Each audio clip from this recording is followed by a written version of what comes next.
안녕하세요. 예술에 관한 수다, 예술적인 수다를 지향하는 SBS 대표 팟캐스트 커튼콜 173회 시작하겠습니다. 저는 아나운서 이병이고요. 오늘도 김수연 문화예술 전문기자 함께합니다. 네. 안녕하세요. 안녕하세요. 김수연입니다. 네, 뮤지컬 오페라 유령 예, 얘기를 하려고요. 시작부터 굉장히 좋아하시네요. 네, 13년 만에 네. 한국어 공연으로 돌아왔잖아요. 네. 이제 이 뮤지컬 모르시는 분 없을 정도로 너무 유명하고 노래도 유명하고 스토리도 유명하지만 더 많이 이렇게 알고 보면 재밌으실 것 같아서 오늘 준비했습니다. 뮤지컬 평론가이자 또 순천향대 신문방송학과의 원종원 교수 모시고 뮤지컬 오페라의 유령을 집중 탐구해 보겠습니다. 교수님 안녕하세요. 네, 안녕하세요. 반갑습니다. 네. 맨날 저 팟캐스트로 보다가 네. 직접 여기 나오니까 좀 신기하고 재밌고 하네요. 예전에도 한번 나오신 적이 있으세요? 그러셨어요? 예, 근데 이 공간은 아니었었고요. 맞아요. 예, 조금 네. 다른 좀 공간이었던 기억이 바뀐 납니다. 공간이죠. 저는 네. 처음 뵙는 것 같습니다. 맞아요. 예. 그때는 이병희 아나운서가 있을 때가 아니었나 봐요. 네. 네. 네, 다시 나와주셔서 감사합니다. 네. 불러주셔서 감사합니다. 네. 먼저 직접 자기소개 한번 부탁드릴게요. 예, 우리나라의 뮤지컬 평론가라는 직업이 처음 제가 쓰기 시작한 명칭이었고요. 여러 작품들 보다 재미있게 유익하게 즐기실 수 있도록 화두를 던지는 작업이 이제 평론가들이 하는 작업이거든요. 그래서 열심히 활동하고 있습니다. 네. 네. 저는 사실 원종원 교수님이랑 굉장히 오래된 인연이에요. 네. 얼마나요? 20년이 넘었죠. 근데 그게 뮤지컬 오페라 유령이 시작이었어요. 네. 그러니까 오페라 유령이 한국어 공연을 처음으로 했던 때, 그 직전에 이제 브로드웨이에 하고 있는 오페라 유령을 취재하러 갔었거든요. 네. 근데 그 출장길에 같이 가셨어요. 네. 와, 근데 또 이제 오늘. 네. 그래서 그 옛날 오페라 유령 그 뉴욕 출장 같이 갔던 네. 그 멤버들 그 옛날 얘기를 한번 다시 되살려보자, 추억을 되살려보자, 약간 그런 의미도 있었어요. 오늘 모신 게. 네. 네. 요즘이야 뭐 공연 보려고 뮤지컬 보려고 브로드웨이 가시는 분들도 굉장히 많으시고 여행도 아주 익숙해졌는데 그때만 해도 이렇게 브로드웨이까지 가서 보는 게 쉽지 않은 일이었거든요. 네. 뉴욕에 가면 또 볼거리도 워낙 많고 그렇죠. 즐길거리도 네. 많고 근데 그때 김 기자님하고 저하고는 거의 뉴욕을 다 걸어 다니면서 나중에 너무 지쳐서 그 길을 가다 보니까 센트럴파크에 벤치가 있는 벤치에서 거예요. 거기서 앉아서 졸았어요. 네. 너무 피곤해서. 네. 계속 그 어두운 데 가서 공연 보고 하다가 근데 잠이 완전히 든 건 아니고요. 설포 잠이 들어있는. 그러니까 사람들이 지나가다가 저 아시아 사람들 뭐야 저기서 졸고 있어 얘기를 그 귀에 들리는데 눈을 못 뜨겠던. 너무 피곤해서 그 기억이 납니다. 그때 뭐야 하고 있는데 눈 뜨면 또 되게 쑥스럽잖아요. 그냥 이제 잠든 척, 네. 모르는 척 이렇게. 그러니까 그런 추억이 있는데 이게 이제 다 오페라 유령과 연관이 돼 있는 거예요. 그때도 그걸 보러 가신 거였었네요. 그렇죠. 네. 워낙 집중을 하고 공연을 보니까요. 워낙 공연장 가보면 어둡잖아요. 네.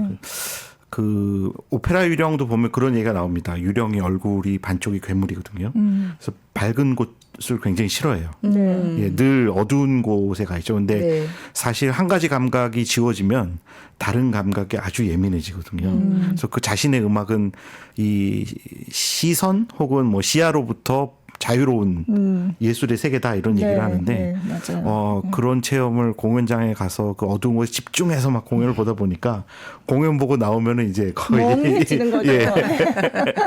지쳐서 그래서 졸았다. 네. 어쨌든 그 뮤지컬 오페라의 유령 사실 그때는 외국에 가야 볼 수 있었었는데 그렇죠. 이제 우리나라에서 한국어로 한 지가 벌써 13년이나 돼서 또 이번에 부산에서 오랜만에 다시 올라가는 거죠. 네. 전 부산 가서 공연 보고 왔는데 너무 재밌었어요. 그러셨구나. 네. 저도 부산에서 봤습니다. 저는 지금까지 제가 몇 번 봤나 생각해 보니까 한 70번쯤 본 것 같더라고요. 정말요? 세계 각국에서 다 보고 우리말 초연 때도 보고 뭐 참 재밌는 게 똑같은 음악과 똑같은 대사인데 나라마다 느낌이 좀 달라요. 뭐 예를 들자면 미국에 가서 이 작품을 보시면 네. 유령이 정말 멋있습니다. 섹시하다고 할까요? 네, 키도 크고 늘씬하고 건장한 정말 기대고 싶은 그런 느낌. 근데 영국에 가면 좀 약간 배부른 아저씨가 보통 많이 나오고요. 그래요? 예, 배가 좀 이렇게 나와 음악의 천재. 네. 예, 마치 마지막 순간의 이별까지도 본인이 예상했었다는 듯 얘기를 하는. 독일어권에 가면요, 독일 같은 경우는 이제 뭐 오스트리아의 비엔나에서도 공연을 했었고, 독일의 함부르크에서도 공연했는데 같은 독일어권인데 느낌이 또 달라져요. 저는 이히리베디히가 그렇게 로맨틱한 낭만적인 단어인지 오스트리아 공연을 보고 느꼈거든요. 근데 함부르크에 갔더니 경상도 아저씨가 갑자기 나오시는 거예요.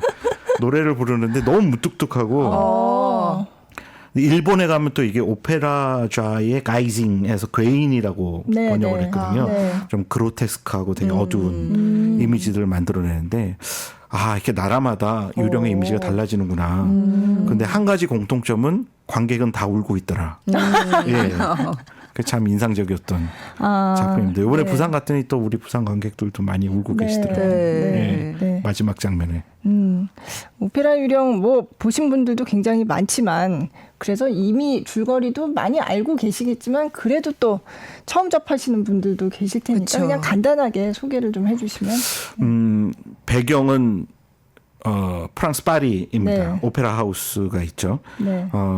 파리에 있는 오페라 하우스는 그 자체로도 굉장히 볼거리라고 그죠. 말을 네. 많이 해요. 근데 실제로 낮에 공연이 없더라도 이렇게 입장권 내고 사서 들어가면은 공연장을 다 볼 수가 있는데 네. 특히 사람들이 많이 모여서 사진 찍는 데가 있습니다. 5번 박스석이거든요. 왜냐하면 오페라 유령이 거기에 늘 유령의 자리. 나타나요. 네. 예. 이상하게 거긴 불도 안 켜놨더라고요. 좀 어두컴컴하거든요. 사람들이 거기 가서 사진 찍는 모습 많이 볼 수 있습니다. 얼마나 이 이야기가 사람들에게 울림이 컸으면 이곳에서 사진 찍는 사람이 저렇게 많을까라는 생각까지 하게 됩니다. 오페라 하우스 지하에 정체를 알 수 없는 어떤 사내가 하나 있는 거죠. 네. 어디서 왔는지도 모르고 어디 사는지도 모릅니다. 근데 이 사람 늘 하얀 오페라 가면을 쓰고 다녀요. 좀 신출 귀모란 인물이기도 그죠. 합니다. 그런데 이 사람 사실은 음악의 천재예요. 예, 아리따운 오페라 가수 크리스틴을 납치해 와서 자신의 음악적 영감을 전수해 주고요. 네. 그 과정에서 이 여인을 사랑하게 됩니다. 근데 이 여인 사실 사랑하는 연인은 따로 있었죠. 귀족이었던 라울 자작인데요. 네. 과연 이 사랑 이야기 어떻게 결말로 이어지게 될까? 네. 흥미진진하게 아마 무대에 만나실 수 있을 것 같습니다. 궁금해서 어떡해. 보셨으면서 왜 이러세요? 근데 정말 오페라 유령은 저한테도 무슨 뮤지컬의 대명사 같은 작품이었어요. 네. 네. 그래서 저는 이제 학교 다닐 때 그냥 공부하고 이럴 때 그 영화음악 프로그램이 있었는데 그날 영화음악 프로그램의 특집이 이 오페라 유령이 브로드웨이로 처음 가서 거기서 개막을 했는데 그게 엄청난 화제가 됐다라고 얘기를 하면서 이 오페라 유령의 주요 넘버들을 쫙 들려줬어요. 네. 이 오페라 유령은 굉장히 얘기만 들어도 너무 환상적인 거잖아요. 네. 네. 그래서 그냥 완전 쏙 빠져가지고 그게 음반이 나와 있었어요. 그래서 그때 2장짜리 LP 음반을 당장 사와가지고 거기 보면 그 이제 뮤지컬 넘버에 가사가 다 적혀 네. 있거든요. 그래서 그걸 보느라고 제가 공부를 안 했어요. 그래서 영어 공부. 영어 공부 맞아요. 그래서 진짜 모르는 단어가 많이 나왔거든요. 그 보면 제가 그래서 이 오페라 유령 뮤지컬을 보기도 전에 제가 이 넘버를 거의 외웠었어요. 그거를. 그래서 뭐 pay homage to music 이런 말 있잖아요. 이런 이 음악에 여기 오면은 여기서는 모두가 다 음악의 경의를 표해야 되고 뭐 이런 그리고 뭐 무슨 미로를 지나서 뭐 이런 단어들 그런 거를 열심히 사전을 찾아가면서 그렇게 공부를 했던 네. 기억이 있습니다. 그래서 그냥 제 상상 속에서 근데 그 LP 그 표지에 약간의 화보가 있기는 했어요. 그러니까 너무 궁금한 거죠. 네. 일단 이미지만 봐도 너무 근사한데 이게 실제로 막 내 눈앞에서 움직이는 그런 공연으로 네, 이렇게 네. 보여지면 얼마나 좋을까 그렇게 생각을 했는데 그러고 한참 뒤에 그때. 아니에요. 사실 그때가 처음이 아니었고요. 그래요? 그 몇 년 전에 제가 홍콩에서 오페라 유령을 한다는 소식을 듣고 그때는 회사를 들어간 다음이었는데 휴가 때 그래서 홍콩을 그걸 보러 갔었어요. 그걸 보러 갔는데 너무 웃긴 거는 제가 그때 너무 피곤해서 하루 종일 그 앞에 무슨 관광 이런 거를 하다가 그게 무슨 그거 오페라 유령도 보고 관광도 하는 패키지 프로그램을 제가 어디서 찾아가지고 간 거였거든요. 근데 너무 피곤해가지고 정작 거기 가서는 설마 졸았어요. 그렇게 꿈에 그리던 거였는데 그래서 막 이렇게 유령이 저기 왜 호수로 막 이렇게 데리고 가잖아요 처음에. 그래서 막 그 웅장한 음악이 막 울려 퍼지고 그런데 제가 존 거예요 거기서. 그러다 어디서 깼냐면 이게 크리스틴이 별로 많이 자진 않았어요. 크리스틴도 잠이 들잖아요 거기서. 근데 그때 저도 잠이 들었어요. 하나가 됐네. 네, 크리스틴이 거기서 잠이 들었다가 딱 뭔가 근데 이 팬텀이 거기서 지하에서 뭔가 이상한 모자 같은 걸 쓰고 맞아. 그죠.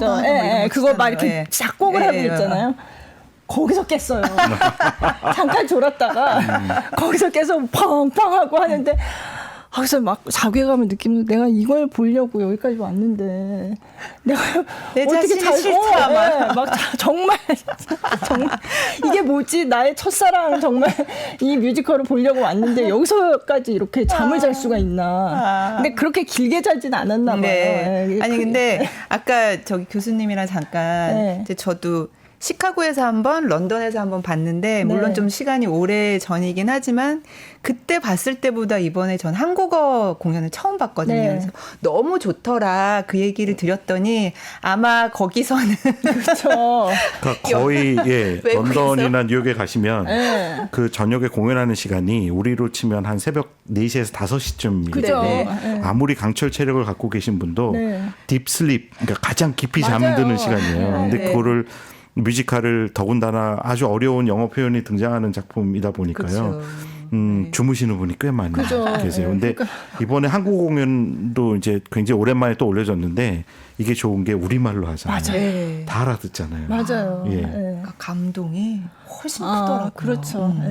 그래서 진짜 사실 영어 표현 중에 좀 이해 안 가는 부분도 좀 있거든요. 맞아요. 뭐 예를 들어서 유령을 만날 때는 꼭 손을 눈높이에 들고 있으라고 그래요. Your hands at the level of your eyes라는 표현이 늘 등장하는데 이거는 그냥 활자로만 보면 무슨 뜻인지 잘 못 알아듣는데 그게 무슨 뜻이냐면 유령이 늘 푼잡 라쏘라고 해서 이 마법의 올가미 이걸로 사람을 죽이거든요. 목졸 라서.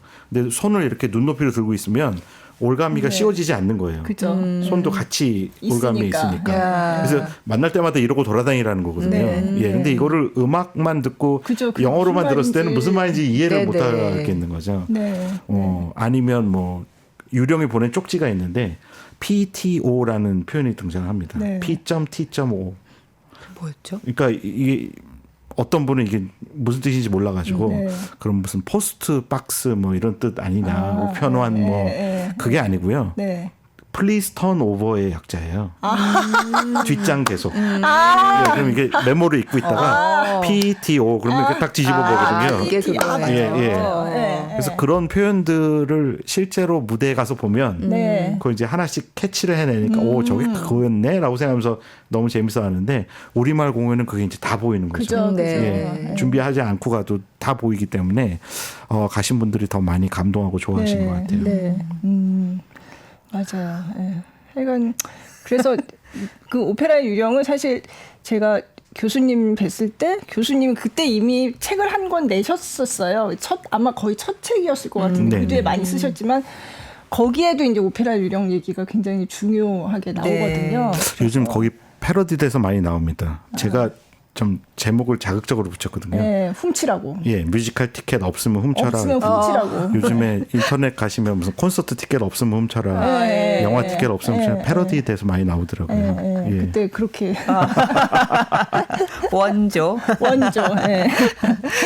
네. 그래서 어쨌든 저는 그래서 두 번째가 이제 뉴욕 공연이 두 번째였죠. 그때는 이제 안 졸았어요.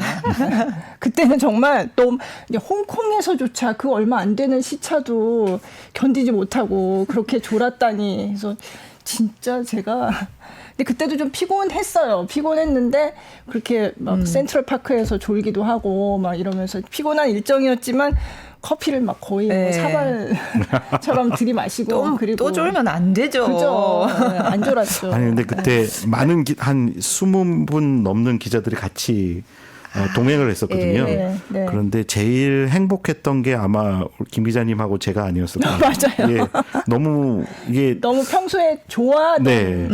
거라서 그 다음 날 주연 배우하고 인터뷰를 하는데 저도 가서 사인 받고 싶더라고요. 네, 네. 그래서 너무 행복하고 기분 좋았었던 그 취재 네. 사실 뮤지컬 때문에 취재차 가는 경우도 많이 있었는데 그때 그 경험은 아직까지도 참 행복한 추억으로 남아 있습니다. 네, 저도 약간 그때 꿈 같았거든요. 네. 제가 학생 때부터 그렇게 좋아하던 뮤지컬이고 그러니까요. 어떻게 생각하면 이게 제가 문화부 기자가 되는데 어느 정도 영향이 있었던 것 같거든요. 네. 제가 그때 내가 그 뮤지컬을 현장에 가서 정말 볼 수 있으면 얼마나 좋을까 그렇게 생각을 했었는데 그 취재하는 기자가 돼서 그러니까요. 뉴욕에 갔다는 게 그때 약간 꿈 같다고 느껴질 정도였거든요. 네. 성덕 뭐 이런 거 아닌가? 약간 그런 거죠. 성공한 네, 덕후. 네. 이게 다 같이 식사를 하러 가시느라고 버스가 이제 네. 타고 갔는데 제가 그 버스를 놓친 거예요. 네. 그래서 저 혼자 이제 떨어져 나갔는데 저는 옳았구나 너무 잘 그럼 됐다. 공연 밥이야 보러 뭐 가셨죠? 예, 네. 집에서 또 먹으면 되지 돌아가서.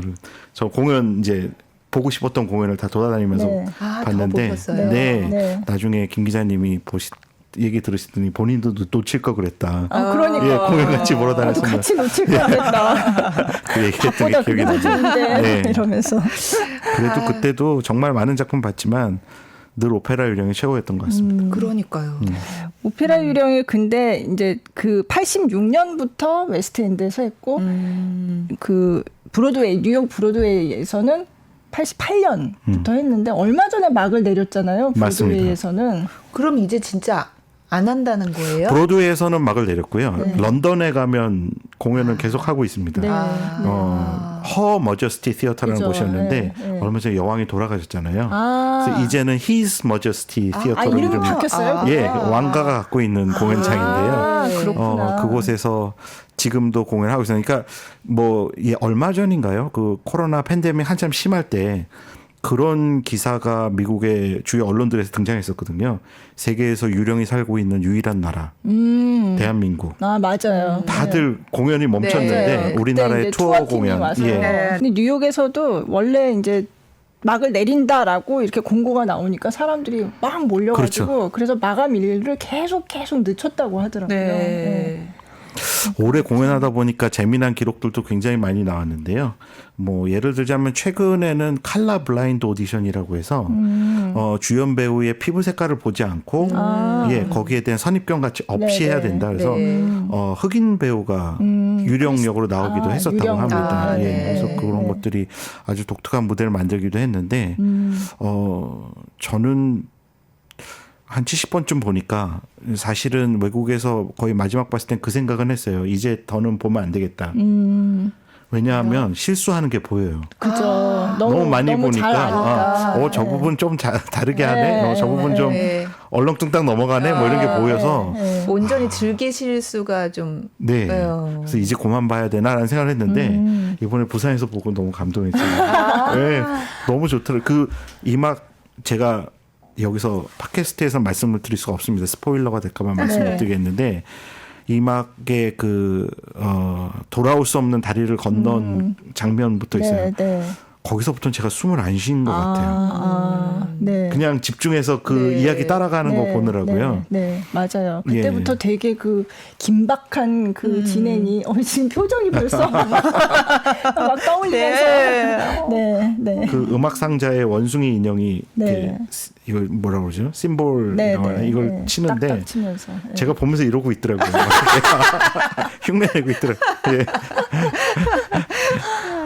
예. 그러게요. 저는 교수님 정도는 아니지만 저도 20번 이상은 본 것 같거든요. 근데 저도 보면서 어떨 때는 이제 볼 만큼 봤구나 이럴 때가 있어요. 예. 근데 요번에 다시 보니까 또 좋아. 또 좋네. 이런 그러니까 참 예. 신기하더라고요. 근데 제작사가 좀 노력을 많이 하신 것 같아요. 그러니까 뭐 우리말 공연도 올려줬고 투어 공연도 올렸었는데 저는 이번 올려지고 있는 버전만큼 생동감 있게 샹들리에가 떨어지는 건 처음 봤어요. 네. 예. 아 맞습니다. 샹들리에 맞아. 장면이 진짜 오 아슬아슬해 정말. 예, 저기 위에서 그냥 네, 샥 확 떨어지는데. 예전에는 떨어지는 각도가 무대로 떨어졌거든요. 네, 네. 그러니까 그 나한테 떨어진다는 느낌보다는 맞아요. 아무리 정가운데 네, 앉아 있어도 네, 네. 아 저게 그냥 이렇게 특수 장치를 연결해서 그렇게 가는구나 했는데 이번 무대는 맞아요. 정말 객석적으로. 머리로 예, 네, 네. 다 떨어져서 다시 객석으로 날아가더라고요. 네, 그래서 네. 야, 이거 좀 내가 착각을 했나 이런 생각이 들어서 제작사 그 관계자한테 여쭤봤더니 그거 눈치챘냐고 얘기하시더라고요. 이렇게 장치를 따로 달아서 더 실감나게 만들었다고 합니다. 그 떨어지는 각도부터 다르더라고요. 예. 네. 그러니까 뮤지컬이 늘 명당이 있거든요. 예를 들어서 라이언 킹은 복도 쪽에 앉아라. 네. 예. 막 네. 오니까 예, 그래야지 더 즐길 수 있다. 그죠. 예, 뭐 레베카는 1층 뒤쪽 가운데 쪽이 좋다. 나중에 불타오르는 장면 같은 거 한꺼번에 보기가 좋은데 이번에는 확실히 오페라 유령은 저는 샹들레 밑에 앉아라. 네. 예. 확 느껴지게요. 네, 네. 예. 근데 그러니까 지금은 이제 부산의 드림시어터에서 하고 네, 있지만 네. 이제 서울에 오면 또 서울은 조금 그게 달라질 것 같기도 그러니까요. 하고 이제 장소에 극장마다 따라서. 조금씩 다르니까. 예. 근데 어쨌든 이번에 그 부산 드림시어터에서의 그 샹들리에는 진짜 실감 났어요. 네. 예, 예. 제가 이때까지 봤던 거랑 비교해도 굉장히 그 사실은 샹들레가 떨어져서 부서진 장면이 1950년대 영화에서는 재현이 됐었습니다. 이게 워낙 이 작품도 원작은 소설이거든요. 네. 소설을 가져다가 흑백 무성 영화나 초창기 영화에 많이 활용을 했었어요. 그때 샹들리에가 떨어져서 산산조각 나는 모습을 영화에서 표현을 하게 됐는데 네. 앤드루 로이드 웨버 그 작곡가가 이 작품 만들면서 이거 한번 해보고 싶다는 생각을 했다고 하더라고요. 그래서 본인 집 근처에 있는 예배당에서 네. 실제로 샹들리에를 떨어뜨렸다고 그러더라고요. 아, 예, 산산조각 나는 모습을 좀 네, 보면서 영감도 네. 얻고, 예, 그래서 그런지 무대에서 그 특수 효과가 정말 실감나게 등장을 합니다. 그 외국 공연 중에서는 뭐 이렇게 확실하게 확 뭐 특별한 그런 거 기억나는 건 없으세요? 지금 우리말로 공연하는 부분들을 하고요. 세트는 거의 대동소이합니다. 물론 약간 다른 부분도 있기는 있어요. 뭐 예를 들자면 촛대가 무대 스테이지 바닥에서 솟아오르느냐, 아니면은 양쪽 포켓에서 양쪽에서 나오느냐. 예, 아, 아니면 예. 이제 뭐 유령이 크리스틴을 데리고 사실은 지하 세계로 내려가거든요. 네, 네. 그 뉴욕이나 런던에서 보시면 무대 가운데 무슨 지하로 내려가는 계단 같은 게 있어가지고 그걸로 내려가는 모습이 등장을 하게 되는데 네. 우리말 무대는 그런 거는 등장하지는 않고요. 네, 그럼 왜 네. 그러냐 하면 그런 무대 장치 하려면 무대 바닥을 다 뜯어버려야 돼요. 예, 그러니까 그거는 그야말로 뭐 몇 년씩 몇십 네, 년씩 네. 공연을 하는 곳에서는 할 수가 있는데 하지만 이번 무대 같은 경우 저는 어떤 부분들 특히 특수 효과가 등장하는 부분들 1막 마지막 장면에 보면 이것도 스포일러가 될 것 같아서 정확하게 말씀은 못 드리겠는데 동상 뒤에 숨어있던 유령이 나오는 장면이 있어요. 네. 정말 실감납니다. 네. 정말 실감납니다. 네. 모르시는 분은 아마 거기 깜짝 놀라실 네, 거예요. 네. 예. 네. 아니, 거기 힘들었겠다 유령. 유령이 계속 어디 이렇게 그죠? 있다가 또 예, 쑥 나오고 힘들 것 같아요. 예. 여기저기 많이 돌아다니면서 네. 제가 사실은 약간 고소공포증이 있거든요. 근데 그런 거 보면 약간 아찔하고 그죠? 어두운 맞아요. 네. 그런 생각이 들긴 하는데 네. 그 정도 박수 받는 그 그쵸. 직업이라면 네. 그거 참고 해야 되지 않나 하게 됩니다. 그럼 이쯤에서 월드 투어 네네. 우리 영상을, 영상을 좀 한번. 네. 이건 그냥 월드 투어 월드 영상이에요? 투어 예 영상입니다. 아, 예, 한번 약간 하이라이트 장면 예, 모아놓은 예. 네, 짧은 영상인데 그거부터 보시죠.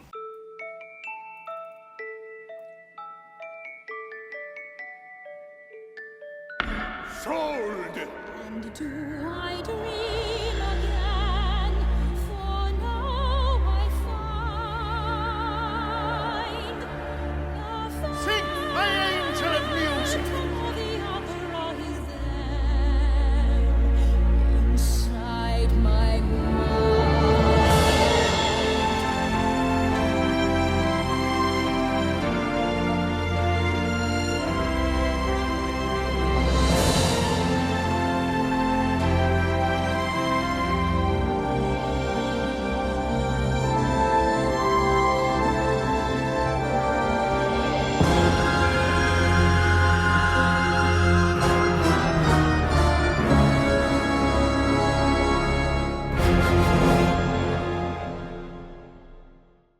네, 월드 투어 영상 보셨습니다.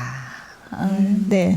참 근데 뮤지컬은 뭐니 해도 이건 것 같아요. 아 진짜요? 오페라의 유령만큼 재밌는 게 없는 것 같아요. 아, 그래요? 노래도 네. 다 너무 좋고 처음부터 끝까지. 제가 사실 네. 무슨 뭐 슬픈 내용의 영화나 드라마 보고 울고 이런 성격이 아닌데요. 네. 저는 처음 봤었던 때 너무 펑펑 울었어요. 어떤 장면이 그렇게 그 엔딩 씬. 엔딩. 예, 엔딩 씬. 뭐라고 그- 지금 말씀드릴 수는 없지만. 네. 아마 다 오실 겁니다. 우리 팟캐스트 보시는 분들도 공연 보러 가시면 다 오실 텐데 네. 제가 너무 불쌍하게 우니까 네. 옆에 영국 부인이 한 분 앉아 계셨는데 저한테 손수건을 주시더라고요. 그 안쓰러웠나 봐요. 네. 제가 눈물을 닦으면서 아 멋지지 않나요? 이렇게 여쭤봤더니 이분이 자기는 볼 때마다 그런 것 같다고. 예, 그래서 저렇게 얘기 안 하는데 이상하다. 그래서 제가 다시 여쭤봤죠. 몇 번째 보시는데요? How many times you see? 이렇게 여쭤봤더니 이분이 씩 웃으면서 농반 진반 대답을 했는데 지금도 잊혀지지 않습니다. I can't remember. 내가 오늘 몇 번째 보는지 모르겠다. 예, 약간 문화적 충격을 네, 받았었던 네. 예, 생각이 납니다. 그 영국에서 보신 거군요. 예. 개막하고 나서 그렇게 많은 세월이 흐르지 않았을 때 딱 따끈따끈할 때 보셨나 봐요. 그렇죠. 제가 네. 처음 봤던 게 88년. 그러니까. 이었었고요. 예. 영국에서도 정말 큰 화제를 네. 몰고 다녔었던 작품이었었습니다. 특히 남자 주인공으로 나온 배우가 마이클 네. 크로포드라는 배우였는데 네. 사실 이 사람 코미디언입니다. 네. BBC 텔레비전에 나왔던 아주 유명한 코미디언인데 뮤지컬 배우로도 활동을 하고 있었어요. 그 우리 위대한 쇼맨의 소재로 알려진 P.T. 바넘에 대한 이야기를 네. 바넘이라는 뮤지컬로 만들었는데 네. 주인공을 이 마이클 크로포드가 했었거든요. 또 무슨 스티븐 손드하임 작품 중에 Funny Thing Happened on a Way to the Forum이라고 아주 코믹한 네. 상황이 펼쳐지는 작품인데 그 뮤지컬 영화 보시면 마이클 크로포드가 히어로라는 젊은이 역으로 등장을 해요. 아, 네. 그래서 뮤지컬도 좀 하긴 하지만 그래도 아무튼 굳이 말하자면 네. 예 개그맨이었던. 근데 이 작품에서 너무 진지한 역할로 나와서요. 그죠. 그것도 뭐 아주 날카롭게 마치 면도칼 하나도 들어가지 않을 것 같은 목소리로 유령을 소환해낸 겁니다. 네. 그게 너무 멋있었던 거죠. 예. 그러면 마이클 크로포드를 보신 거예요? 네. 그렇구나. 그 오리지널 마이클 크로포드, 캐스트. 사라 브라이트만. 사라 브라이트만. 네. 아, 네. 아, 저는 그거를 그 음반으로 정말 네. 닳도록 들었거든요. 사라 브라이트만이 정말 그때 진짜 그 앤드류 로이드 웨버의 뮤즈 같은 그런 네. 느낌이었잖아요. 네. 그러니까 이 공연 하기 전에 먼저 캐츠를 했었는데 네. 사라 브라이트만을 만나서 사랑에 빠지게 되죠. 네. 그리고 이혼을 합니다. 예, 사실은 유부남이었었기 때문에. 네. 근데 이 여인이 너무 아름다운 거예요. 네. 이 여자를 위해서 내가 작품 하나 만들어야 되겠다. 그래서 만든 작품이 이 작품 오페라 유령. 그래서 농담 많이 하죠. 이 작품은 불륜이 낳은 작품이다.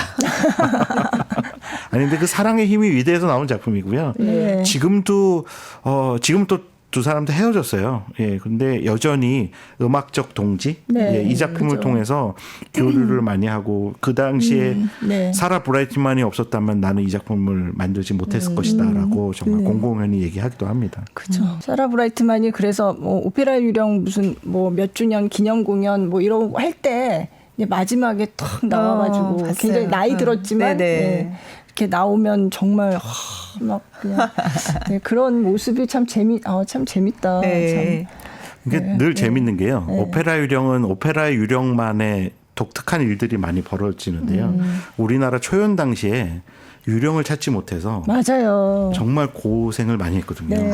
제가 캐스팅할 들었는데 때. 외국인 유령이 대기하고 있었대요. 아 혹시 네, 안 되면. 결국 한국에서 유령을 찾지 못하면 외국인이라도 열심히 이제 한국어를 열심히 한국어를 한국어로 해야 네, 되니까. 한국어로 해야 되니까. 그래서 진짜 그것까지 데뷔를 했었다고 진짜요? 들었어요. 네. 그런데 앙상블 뽑는 오디션을 이제 마지막에 펼치는데 한 네. 친구가 노래를 기가 막히게 그래서 막 야 빨리 유령 악보 가져와 봐 그래서 시켰었거든요. 근데 그 음악을 소화를 하는 야 드디어 찾았다. 유령 찾았다. 한국 유령은 저 친구가 하면 된다. 네. 윤영석이라는 윤영석 분이 씨. 있어요. 예. 그 당시 네. 추계대 졸업했었던 성악가였었는데 네. 근데 그날 저녁에 그 외국인 제작진하고 전부 와인 파티 하면서 네. 그 얘기했던 기억이 납니다. 어느 나라에서 유령을 올리든 유령은 꼭 유령처럼 나타나더라. 예. 그래서 어떻게 마지막 작품이 또 그런 예. 아. 근데 이번 지금 2023년 올려진 공연도 이 친구들은 정말 유명한 그 뮤지컬 배우들이 다 등장하고 있는데 정말 유령처럼 연기를 하더라고요. 너무 좋았습니다. 그쵸. 예. 그 윤영석 씨는 저도 이제 초연 때 봤고 이게 두 번째 공연할 때도 두 번째 한국어 공연할 때도 유령을 했었죠. 네. 그리고 요번에도 또 출연을 했는데 이번에는 극장주. 맞습니다. 네, 네. 그래서 굉장히 저는 감회가 저 유령을 했던 배우가 이제 정말 이제 후배 다른 네네. 배우들 이제 하고 하는 데서 저렇게 조연 역할을 근데 너무 잘하는 거예요. 네. 네, 네. 작품을 다 이렇게 이해하고 분석하고 있으니까 그죠. 그런 거 아닐까요? 유령 네. 경험이 있으니까 아, 예. 네. 이 완급을 조절하거나 그죠. 하는 부분이 굉장히 네. 능숙하게 표현이 되는 아마 이제 공연을 보시면 극장주 2명이 등장하는데요. 네. 한 명은 예술만 하는 극장주, 한 명은 돈벌이만 계산하는 네. 앙드레아와 피르맨이 맞아요. 있는데 네. 윤영석 배우는 그 유령하던 배우는 네. 그 예술만 예술 맨날 쪽. 쫓아가는 네, 맞아요. 예, 극장주로 등장을 하고 네. 있습니다. 네. 알고 그래서 봤으면 더 참 재밌을 굉장히 것 같아요. 의미가 네. 있다고 느꼈어요. 네. 그러네요. 네. 네. 네. 어떻게 보면 우리말 프로덕션만이 갖고 있는 유령의 독특한 매력을 네. 윤영석 배우를 찾아보시면 네. 또 느낄 수 있지 않을까라는 생각도 맞아요. 하게 됩니다. 네. 네. 네. 이 뮤지컬이 좀 다른 뮤지컬보다 더 음역이 높다든지 더 하기가 힘든 노래들이 많은가요? 보통 노래를 부를 때요. 네. 두 가지 창법으로 나눈다고 얘기를 합니다. 클래식에서는 벨칸토 창법이라는 걸 쓰죠. 두성을 쓴다 뭐 이런 표현을 하기도 하는데요. 트레이닝을 받은 사람만이 할 수 있는 이 발성법을 쓰게 됩니다. 근데 우리 흔히 가수들 일반적인 사람 노래 부를 때는 진성을 쓴다고 얘기를 하거든요. 네. 그거는 이제 벨칸토 창법이 아니라 본인이 갖고 있는 소리로 낸다고 말씀드릴 수 있는데 이 작품에 나오는 많은 그 배우들은 성악적 트레이닝을 받은 벨칸토 창법을 써야지 네. 음역을 소화해낼 수 있다고 소화할 말씀드릴 수 있어요. 네. 그래서 어떻게 보면 많이 하고 싶지만 누구나 할 수 있는 작품은 아니다라고 볼 수 있고요. 우리나라에서도 뮤지컬 작품이 특히 2000년대 초반에 이 작품이 처음 소개될 때 그래서 이 성악하신 분들이 많이 도전했던 작품으로도 네. 명성을 누리게 되기도 했었습니다. 그때까지만 해도 사실 성악하시는 선생님들 제자들이 뮤지컬 한다 그러면 너 내 제자 아니야? 맞아요. 예, 쫓아 파문이야 뭐 이렇게 얘기하셨는데 이 작품이 올려지면서 많은 성악적 배경을 갖고 있는 네. 인물들이 발굴이 되고 그쵸. 무대를 빛냈다라고 볼 수도 있죠. 네. 네.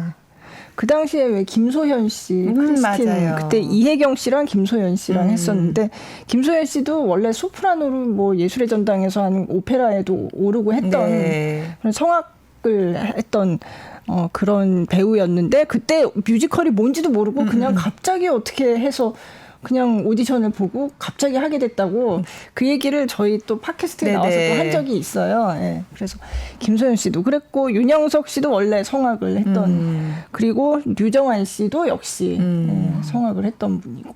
예. 그 당시 제가 오디션을 갔었던 기억이 나는데요. 네. 우리말 초연할 당시에 대한민국에서 뮤지컬에 미음자만이라도 관심 있는 분들은 다 오셨어요. 네, 뭐 어떻게 보면 그 정도로 성악하시는 분들한테도 엄청난 관심을 끌었던 네. 작품이라는 거죠. 예. 그래서 그때 그리고 이게 제목에 그 오페라가 들어가 있잖아요. 그냥 그러니까 오페라가 아니고 뮤지컬이 있지만 네. 굉장히 그 뮤지컬 극 중에도 오페라가 나와요. 예. 그래서 그쵸, 극중 그쵸. 극 형태로 계속 이렇게 되니까 오페라적인 발성을 맞아요. 요구하는 역할이 예. 많죠. 예. 어떤 분들은 그래서 진짜 있는 오페라로 알고 계신 분도 있는데 다 가짜 오페라. 가짜죠. 예, 다 패러디처럼 만든 네. 앤드루 로이드 웨버의 작품들입니다. 그죠. 예. 사실 앤드루 로이드 웨버 가문이 다 클래식 가문이거든요. 아버지도 아주 유명한 음악 감독이시고 네. 어머니 피아니스트 출신. 동생은 지금도 활동하고 있는 첼리스트. 첼리스트. 예, 줄리안 줄리안 로이드 로이드 웨버. 웨버. 인데 이상하게 앤드루 로이드 웨버만 클래식이 아닌 네. 예, 이 대중적인 예술 장르인 뮤지컬로 활동 영역을 만들고 있어요. 네. 사실 클래식을 못하는 게 아니라 안 한다라는 이야기를 하기도 합니다.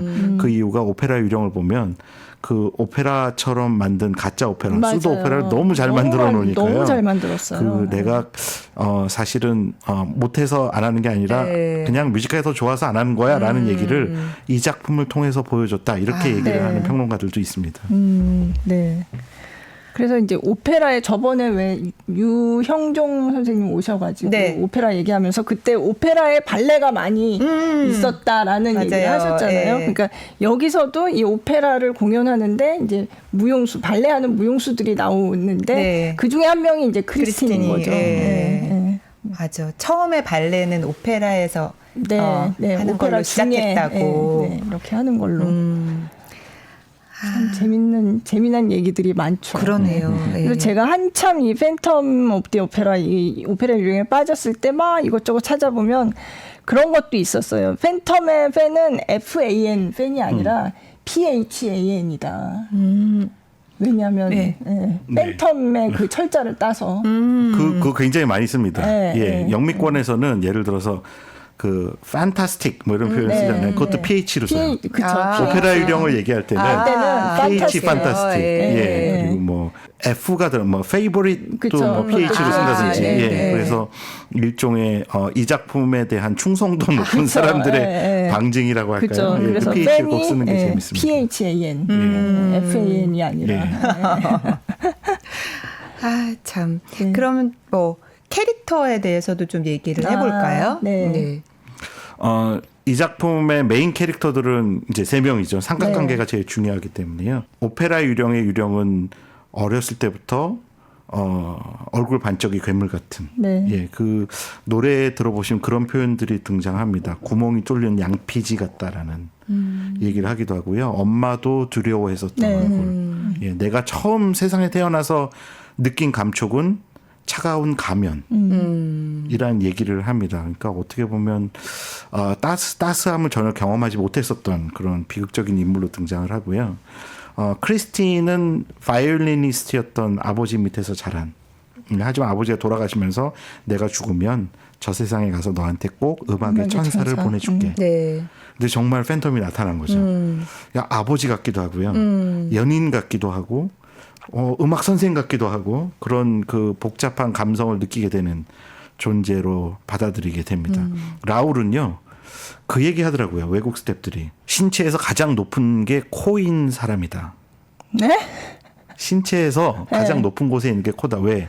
늘 콧대를 들고 다니는 귀족이기 때문에. 귀족이어서. 예, 부러울 거 하나도 없고요. 네. 예, 너무 좋은 집안에서 자라서 아쉬울 것 없고 크리스틴이 뭔가 유령에 대한 얘기하면 야, 그건 사람이야. 걔도 사람이야. 없애버리면 돼. 맞아요. 예, 늘 자신감에 차 있는 그 귀족의 모습이죠. 그래서 이 세 사람의 캐릭터 모습이 어떻게 보자면 작품을 이해하고 받아들이는데 아주 중요한 근간을 이루게 된다고 볼 수 있습니다. 네. 캐릭터 영상이 있다고 알고 있는데 보신 분들도 있겠지만 저 이번 지금 부산, 부산에서 하고 있는 공연에 각 역을 맡은 배우들을 이제 영상을 구성을 한 게 있대요. 그래서 그걸 한번 잠깐 보고 네, 함께 하는 건 보시겠습니다. 어떨까요? 네.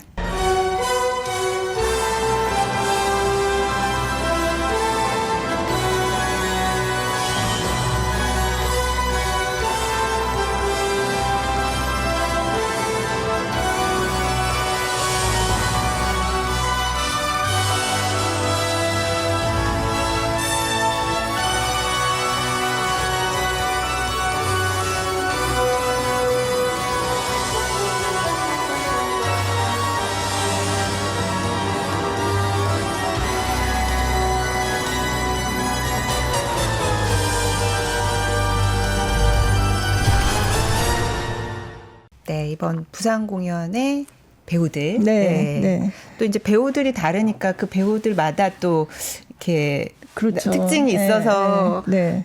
이 배우 저 배우 다 보고 싶은데 그냥 티켓 구하기가 이렇게 네. 저도 쉽지가 않습니다. 저도 유령 한 명밖에 못 봤습니다. 네. 또 서울에서는 또 최재림 씨가 또 맞아요. 합류하니까 또 그러니까 기대하시는 지금 분들도 또 조승우, 있고. 김주택, 전동석 이렇게 네. 세 명이 유령을 하고 있고 크리스틴은 손지수, 송은혜 네. 그리고 라울은 라울은 송원근, 황건아. 네네. 네. 그러니까 조합 맞춰서 보시면 한 그치, 세네 조합이 번은 봐야 엄청 많이 된다는 나오는데요. 얘기가 그죠? 예. 네. 저는 근데 조승우 씨는 사실 한국 오페라 유령 초연 때 원래 라울을 할 뻔했어요. 네. 근데 할 뻔. 그러니까 못했죠. 하지 영화 못했고 스케줄이 영화 그렇게 스케줄 있었어요. 때문에. 예. 네. 근데 네. 라울도 그 영화 좋으셨을 텐데. 라울로 나왔으면 아마 네. 조승우의 시대가 조금 일찍 열리지 않았을까라는 생각을 하는 애호가들도 네. 많이 있습니다. 그죠. 아, 그때는 네. 아직 뮤지컬 시작하기 전이었어요? 아니요, 뮤지컬을 하기는 했는데 이제 요즘처럼 이렇게 그쵸. 그러니까 사실 90년대까지만 해도 뮤지컬은 배고픈 무대 예술이라고 생각을 했거든요. 네, 네. 무대에 서 있다가 영화에 나가거나 방송에 나가면 네가 예술을 버리고 돈을 선택했구나. 변절자 뭐 이런 얘기를 들었었던 시절이었어요. 근데 사실 오페라 유령은 그런 선입견을 전부 깨뜨린 작품입니다. 예, 그 당시 블록버스터 영화 서너 편 만드는 예산을 들여서 만들었고요. 네. 매출은 한 7개월 공연 만에 그 훨씬 상회하는 네. 매출을 기록을 했으니까요. 네. 처음에 이 작품이 어떻게 보면 그래서 우리나라 뮤지컬계의 하나의 이정표를 맞아요. 세운 작품입니다. 네. 이 작품 이후에 뮤지컬도 제대로 만들면 돈 많이 들여서 완성도 높게 좋은 배우들 써서 네. 만들면 이거 돈 벌 수 있는 문화산업 장르라는 인식을 갖게 됐고요. 그죠. 그 이후 거의 우후죽순처럼 우리나라의 대형 뮤지컬이 소개가 되는 시장의 확장을 가져온 네. 그런 기념비적 작품이라고 볼 수 있습니다.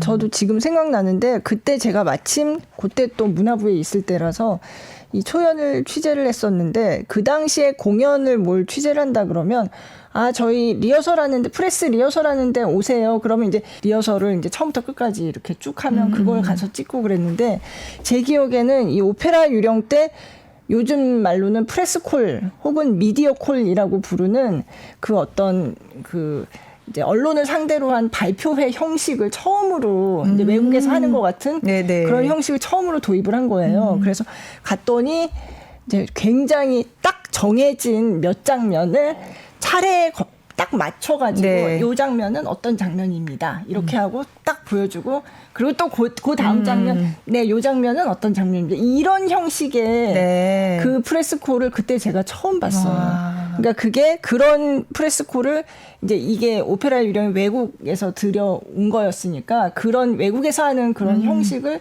처음 한국에서도 그렇게 도입을 했던 걸로 제가 네. 기억이 되고요. 그때 제작 발표회도 아주 성대하게 했던 걸로 기억이 나고 또 하나는 이제 LG 아트 센터라는 공연장이 그때 생긴 지 얼마 안 된 공연장이었거든요.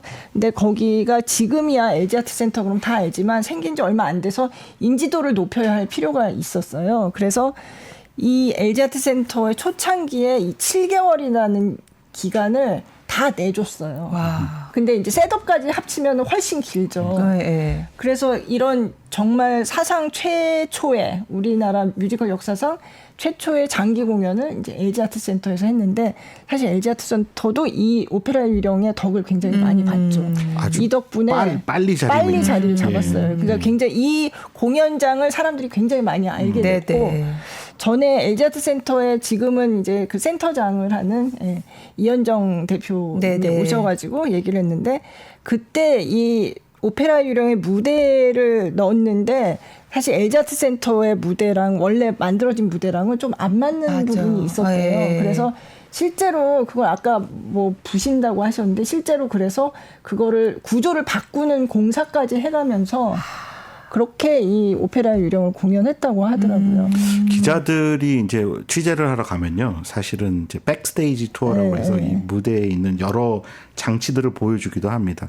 사실 그런 장치들을 보면 이거 좀 다 비밀들인데요. 그죠. 비밀 비밀이죠. 특수 효과들인데 무대가 정말 네. 기술의 집약체구나 맞아요. 라는 느낌을 네. 갖게 될 때가 많아요. 예를 들자면 이건 우리말 공연은 아니고요. 미국 같은 곳의 사정인데 미국에는 공연장들이 다 따닥따닥 붙어 있습니다. 보통 이제 백스테이지라고 해서 무대에 깊숙한 심도가 표현이 돼야 되는데 유령이 크리스틴을 데리고 배를 타고 나와요. 네. 그러면 이제 무슨 그야말로 지하수 가득한 그 파리 지하를 배가 이렇게 유유히 나오는 모습을 표현해야 되는데 네. 공연장이 너무 백스테이지가 없는 거예요. 좁은 겁니다. 네. 정말 저 벽 넘어가면 다음 공연장이 있는 거거든요. 이걸 지금 깊이 있게 쫙 은은히 내려오는 모습을 표현해야 되는데 그래서 어떻게 했냐면요. 그 다리 밑을 지나가게 만들었는데 다리를 움직인 거예요. 그러니까 배는 객석으로 오고 네. 다리는 객석부터 멀어지고 그러면 그러면 실제로 이게 시각적인 더 효과는 효과가, 2배로 네. 느껴지게 되거든요.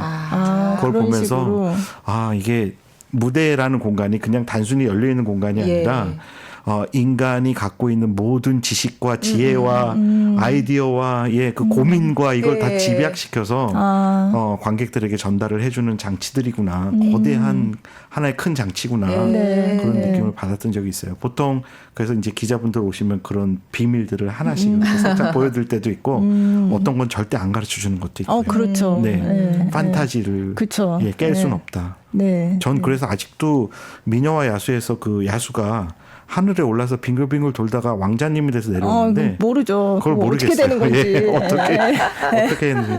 나중에 들어보니까 데이비 커퍼필드 마술팀이 만든 특수효과라고 하더라고요. 예. 오페라의 유령도 그런 면에서 본다면 약간 그런 거울 안에 들어오고 뭐 그런 것도 그렇고 좀 약간 마술적인 느낌을 그쵸. 주는 그런 네. 싹 사라지고 장면이 막. 있죠. 다리에서 떨어지는 라울이 네. 이렇게 소리 없이 저 밑바닥까지 떨어지는 것 같은 느낌이 든다든지 하는 것들 네. 예, 하나하나가 사실 세심하고 세밀한 배려가 있는 장면들이다라고 볼 수 있습니다. 참 이게 그러니까 몇 년이 된 거예요? 지금 86년에 처음 시작했다고 시작했으니까 하셨으니까. 지금 40년이 다 돼가는 37년. 그죠? 네. 우와. 재미있는 건 브로드웨이에서 가장 오래 공연한 작품의 신화를 타이틀을 갖고 있었어요. 그죠. 오페라 유령이었거든요. 네. 근데 그 전에는 캐츠였었습니다. 캐츠. 예. 둘 다 같은 작곡가가 만든 거예요. 앤드류 로이드 웨버가. 그래서 오페라 유령이 캐츠의 기록을 깨는 날 오페라 유령을 보러 간 사람들은 제일 먼저 만난 게 고양이들이었대요. 고양이 한 3마리가 나와서 네. 지휘봉을 갖고 막 갖고 놀다가 네. 이 지휘봉을 음악 감독한테 건네주면 오페라 유령이 시작되는 너무 아주 재밌다. 별난 이벤트를 했다는 예. 기록이 있습니다. 너무 재밌네요. 같은 진짜. 작곡가 작품이니까 아마 그런 그렇죠. 할수 있지 않았을까. 그러겠네요. 그렇죠. 다른 작곡가였으면 좀 힘들겠죠. 네. 근데 어쩜 그렇게 노래들을 그렇게 아름답고 그냥 하나같이 안 좋은 음악이 없잖아요. 아니, 그냥 어떤 노래를 제일 좋아하세요? 그냥 다 좋던데. 그냥 모든 장면이 다 좋아서 왜 뭘 네. 이렇게 딱 찝을 수가 없는데 그야말로 PHAN 팬이 됐어요. 네. 맞아요. PHA. 그러네요. 네. 네. 넘버들 얘기도 좀 해주세요. 음악이 정말 좋죠. 예. 그 노래를 좋아하시는 분들이 사실은 관객들마다 어떤 노래가 제일 좋냐 물어보면 다 답변이 다른 네. 것도 참 인상적인 작품이기도 합니다. Wishing You Were Somehow Here Again이라는 네. 그 여자 크리스틴이 아빠 무덤에서 부르는 노래 네. 좋아하시는 분도 정말 많고요. 맞아요. 또 유령이 자기 음악을 소개하는 장면이 있어요. 네. 밤의 음악, Music of the Night. 네네. 예, 왜냐하면 얼굴 반쪽이 괴물이니까 늘 어두운 데만 있는데 나의 음악은 그런 밤이 오는데 밤이 내리는데 빛이 아무리 찬란해도 밤이 오는 걸 어떻게 막어? 나의 음악은 그런 음악이야. 라고 설명을 해주는 장면이 등장합니다. 그 음악이요. 원래 앤드로이드 웨버가 사라 브라이트만 생일 선물로 만들었던 음악이에요.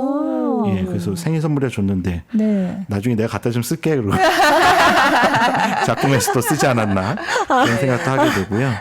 또 저는 개인적으로 좋아하는 거는 이막 피날레, 예, 그 포인트 오브 노 리턴. 포인트 오브 노 리턴. 예, 진짜. 그건 정말 중독성이 강한 그죠.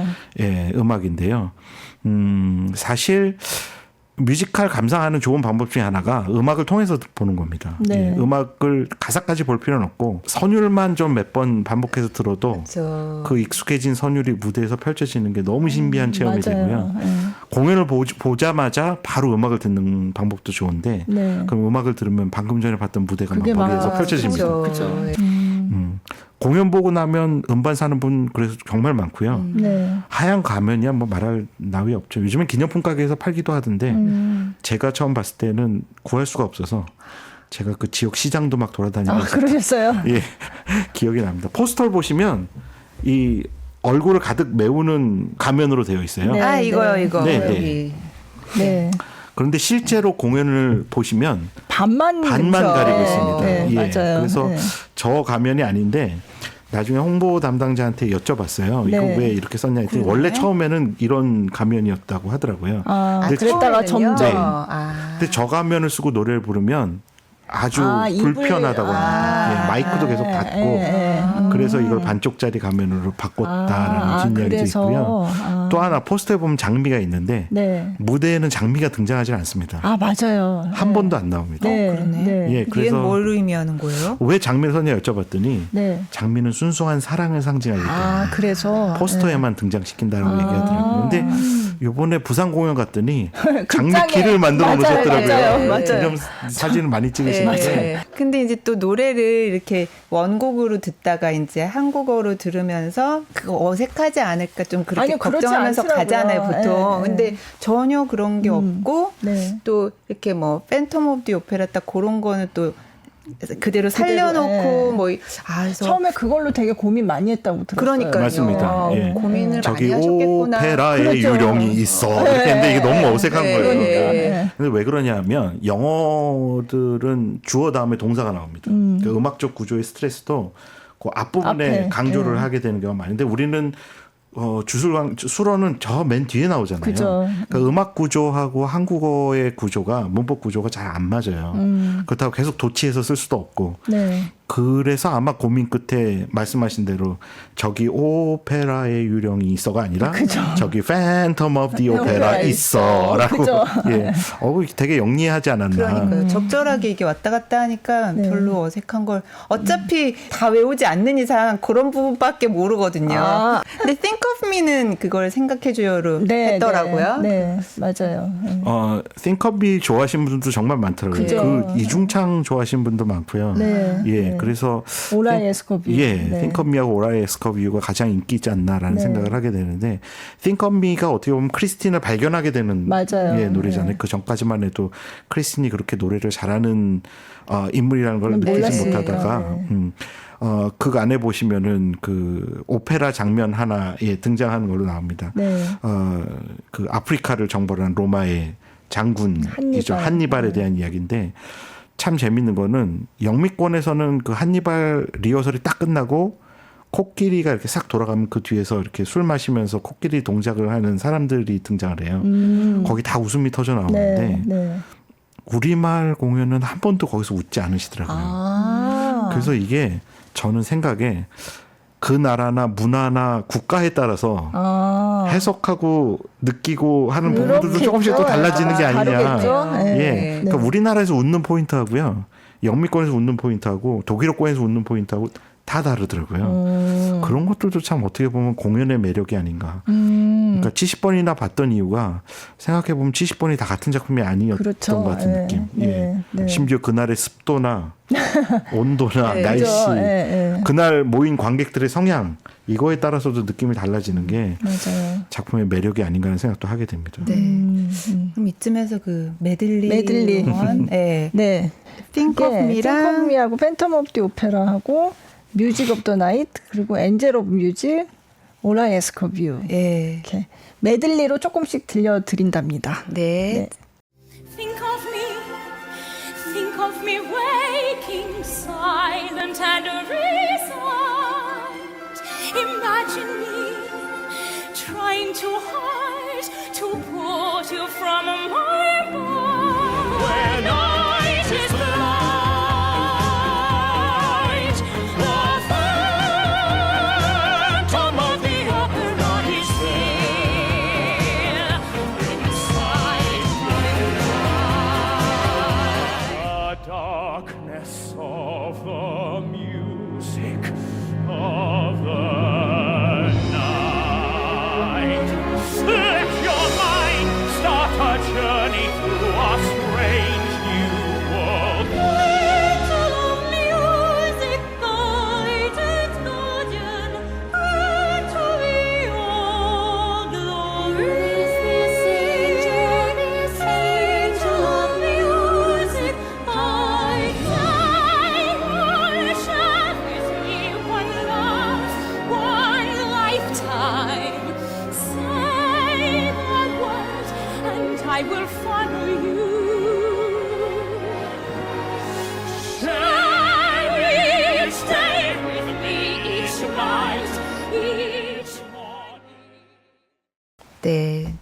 주요 넘버들 네. 메들리로 짧게 네. 들어봤습니다.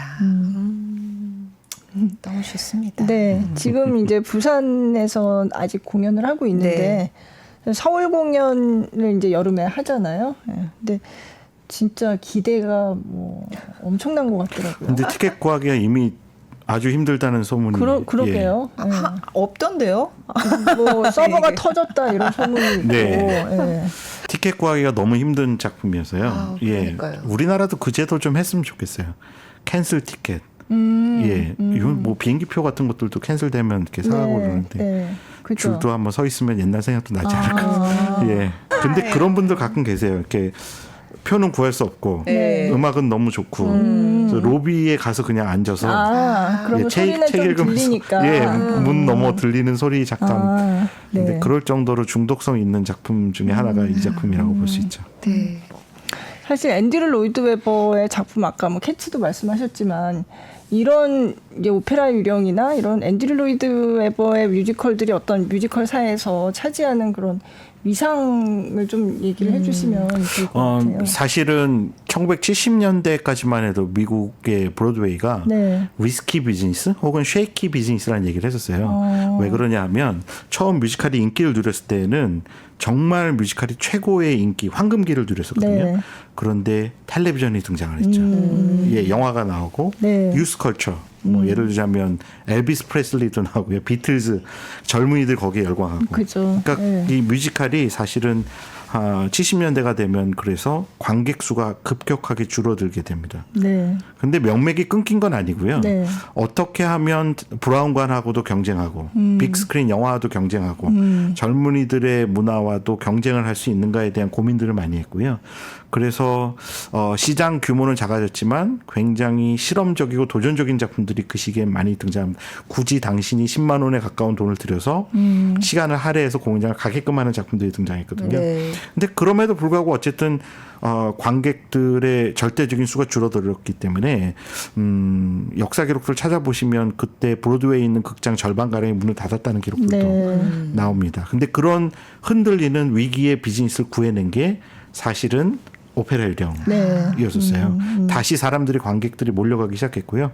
그래서 이런 부류의 작품들을 볼거리가 아주 많고 네. 예, 그날 밤 저녁에 공연 보러 가서 절대 후회하지 않는 작품이다. 블록버스터 뮤지컬 네. 이런 표현들을 쓰기 시작했고요. 그런 블록버스터 뮤지컬, 화려한 볼거리, 수려한 음악, 재밌는 이야기, 뭐 본전 생각 하나도 안 나게 하는 그런 부류의 작품에 가장 앞서갔던 인물이 바로 앤드루 로이드 웨버였다. 네. 지금은 영국에서는 앤드루 로이드 웨버의 이름을 부를 때 그냥 부르면 안 되고요. 언론에서도 꼭 LORD라는 호칭을 앞에 붙입니다. 로이드 웨버. 예, 로이드 웨버 경. 네. 왜냐하면 뮤지컬을 통해서 영국의 국위를 선양했다라고 해서 종신 기사 자귀를 받았어요. 그러니까 이 사람은 인정라는 네. 걸 받. 뭐 우리 참 BTS 같은. 네, 어쨌든 정말, 그래서 최고의 그렇죠. 국가의 위상을 높인 인물이다라는 네. 걸 인정받았던 작곡가다라고 볼 수 있습니다. 네. 미국의 토니상에서도 뮤지컬 평생 공로상을 받았고 미국에서도 예. 보면은 막 마스커레이드 그런 것도 굉장히 화려하고 화려하죠. 의상도 화려하고 네. 근데 그러면 라이센스 공연이면 그 모든 것들이 다 공수해 오는 의상을 거예요? 제작해가지고 공수해 오는 걸로 알고 있는데요. 제가 알기로는 세계를 돌아다니는 세트가 몇 세트가 있어요. 근데 이제 이 세트가 어디 있다가 이제 오기도 하고 하는데 그 세트가 거의 뭐 컨테이너 수십 대 분량. 그래서 공연을 하고 싶다고 함부로 할 수가 없고요. 그 세트를 활용할 수 있는 곳에서 할 수 있다. 지금 세트가 지금 어디 가에서 투어 공연을 하고 그렇죠. 있는데 이게 뭐 서울에서 하려면 어떻게 돼야 된다 이런 것들을 전부 어레인지를 해야 한다고 합니다. 세트 하나 새로 제작하려면 뭐 그건 엄청난 그렇죠. 돈이 들기 때문에요. 네, 맥질의 역할이 굉장히 중요한 크리스틴의 친구, 무용수 친구이면서 그 마담 지리의 딸이잖아요. 네네네. 굉장히 중요한 인물인데 이 역할을 처음에 한국어 초연 때 했던 노지연 씨가 지금은 이제 그 안무로 참여하고 있다고. 네. 그래서 다들 그러니까 오페라의 유령이 낳은 오페라의 유령의 가족들, 식구들 뭐 이런 사람들이 꽤 많아요. 맞아요. 예. 아, 저 브래드 리틀. 네, 갑자기 빵 아저씨. 생각나네요. 빵 아저씨. 예. 네. 오리지널 팀이 이제 첫 내한 공연을 맞아요. 했어요. 그때 네. 브래드 리틀이라는 배우가 주인공으로 등장을 했었죠. 네. 엄청 영리한 배우였던 기억이 납니다. 네. 그러니까 예를 들자면 배가 이렇게 지나갈 때 어느 부분이 되면 이 배가 이렇게 꺾일 걸 알고 계세요. 그래서 노를 일부러 그 순간에 무대 바닥을 탁 찍습니다. 그럼 마치 그걸 중심으로 도는 것 같은 느낌이 드는 거예요. 그런 게 저 배우는 있었군요. 저것까지 계산을 하고 그러네요. 연기를 하는구나. 아, 또 그런 것까지 보시는 대단하십니다. 70번 봤기 때문에. 네. 아니면 이제 가면이 벗겨졌는데 네. 이렇게 크리스틴한테 다가가요. 그런데 음악이 템포가 일정합니다. 딴딴딴딴딴딴따라 이렇게 나가는데요. 브래드 리틀 배우, 다른 배우들이 보통 그래서 이렇게 팔을 뻗었다가 딴딴딴딴딴딴따 이렇게 움직이는데 이 배우는 딴딴딴딴딴딴 하고 움직여요. 그러니까 이게 어떻게 저렇게 정말 지금 하고 있는 것 같은 느낌. 그런데 다시 무대를 보러 갔더니 똑같이 그걸 하고 있는 겁니다. 그래서 이 배우는 진짜 이 장면을 해석하는 데에 많은 시간을 들이는구나. 브로드웨이 배우를 만나서 인터뷰 그때 김 기자님하고도 같이 가서 했는데 일부러 안 봤다고 얘기하는 배우들도 네, 있더라고요. 네, 예. 네. 왜냐하면 보면 나만의 해석을 보여주기 힘들 것 같아서. 그죠. 언젠가 내가 이 역할을 맡았을 때 다른 배우의 영향으로 내가 흉내를 내면 나의 오리지널리티가 없는 거 아니야. 그래서 나는 오페라 유령 절대 안 봐. 예, 나중에 맡은 다음에 나만의 동선을 만들 거야. 이런 얘기를 하시는 배우들도 있어요. 그죠. 네. 이번에 부산 공연은 그래서 저는 연기의 조승우 배우의 연기가 굉장히 인상적이긴 하더라고요. 네. 네. 연구를 많이 하고 왔구나. 네, 예. 네. 심지어 호흡 쓰는 것도 어떤 장면에서는 그 호흡으로 대사를 하는. 그러니까 여기서 이렇게 들여 마시는 장면 하나가 의미를 갖게 되는. 그렇죠. 예, 역시 내가 너무 많이 봤구나 이런 생각이 들어요. 저는 조승우 배우 거는 못 봤고요. 그냥 시간이 맞는 게 그냥 김주택 배우. 김주택 네. 씨. 예. 뭐 오페라 가수 성악가 출신이니까 워낙 뭐 노래는 정말 좋더라고요. 그러니까요. 저도 네. 조승우 씨 걸로 봤는데 김주택 씨 것도 보고 싶고 전동석 씨 것도 전독석 보고 씨도 싶고. 좋다고 하고 그래서 다 뭐 그 애칭이 있다면서요. 그 뭐 무슨 조유령 그러나요? 네, 조유령, 집유령, 주택이라서 집유령. 자주택이어서 전동석 씨는 동유령인가요? 네, 그렇게 부른다고 하더라고요. 네. 지금 최재림 배우도 열심히 연습하고 있다는 그죠. 소식이 들립니다. 최재림 배우는 그러면 그때 그 애칭이 잼이었는데 그러면 잼유령인가요? 근데 키가 사실 유령이 좀 이렇게 위압감도 느껴지고요. 그쵸. 예, 어떤 때는 진짜 아버지 같기도 하고 무섭기도 하고 이래야 되는데 최재림 배우는 그 외형적인 느낌이 어쩌면 유령에 가장 어울리는 배우가 최재림이 아닐까라는 기대가 또 생기더라고요. 네. 저는 그 배우 공연 꼭 볼 생각입니다. 네, 이제 서울 공연에 합류를 하는 거죠. 네. 또 티켓 구하기 어렵겠네요. 지금 벌써 얘기하는 걸 들어보니까. 네, 제작사 담당자한테 빨리 전화해서. 그러고 보면 우리나라 뮤지컬 시장이 진짜 많이 발전하고 그러니까요. 빠르게 성장했다라는 느낌을 많이 받게 되는데요. 사실 저는 오페라 유령 처음 봤을 때 내가 죽기 전에 이걸 한국어로 볼 수 있을까라는 느낌이었었거든요. 네. 88년에 런던에서 처음 봤었을 때 그랬는데 이미 무슨 내한 공연에 무슨 우리말 배우도 지금 한두 명 배우가 아닌 그리고 유령이 낳은 키즈들이 지금 우리나라 뮤지컬계를 거의 호령하고 있거든요. 그래서 그런 모습 보면 한국의 역동성 정말 대단하지 않나. 이번 서울 공연에서는 또 오페라 유령이 어떤 키즈들을 또 만들어낼까 굉장히 기대가 많이 됩니다. 네. 노래 잘하는 사람 참 많아요 우리나라에. 그죠? 맞아요. 진짜 보면서 네, 배우들이 정말 실력이 좋아요. 네. 네. 연기도 잘하시고 아유, 좋습니다. 오늘 원정훈 교수님 모시고 뮤지컬 오페라의 유령에 대해서 얘기 나눠봤는데 사실은 밤새도록 얘기를 할 수 밤새도록 할 수 있으시지만 있어요. 그렇지만 집에 가야 되기 때문에 스튜디오 문을 닫아야 되기 때문에 여기서 이제 마무리를 하려고 합니다. 네, 오늘 뮤지컬 오페라의 유령 얘기 나눠봤습니다. 원정훈 교수님 감사합니다. 네, 감사합니다. 네.